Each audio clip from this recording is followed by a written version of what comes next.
కుత్బుల్లాపూర్ నియోజకవర్గం బీజేపీ అభ్యర్థి కూనా శ్రీశైలం గౌడ్ రోడ్డుపై మేస్త్రీ నగర్లో ఇంటింటికి తిరుగుతూ ప్రచారంలో దూసుకుపోతున్నారు. ఈ నెల 30న జరగబోయే ఎన్నికల్లో కమలం పువ్వు గుర్తు మీద ఓటు వేసి భారీ మెజారిటీతో గెలిపించాలని ప్రజలను కోరారు. ఇప్పుడున్న ఎమ్మెల్యే భూ కబ్జాలు తప్ప అభివృద్ధి పనులు ఏమీ చేయలేదని వారు ఆరోపించారు. ప్రజల మధ్యలో ఉండే కూనం శ్రీశైలం గౌడ్ను భారీ మెజారిటీతో గెలిపించాలని కోరారు.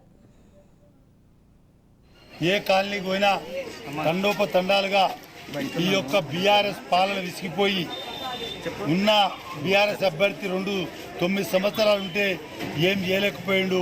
ఇక రాబోయే రోజులు చేసేది ఏముంది?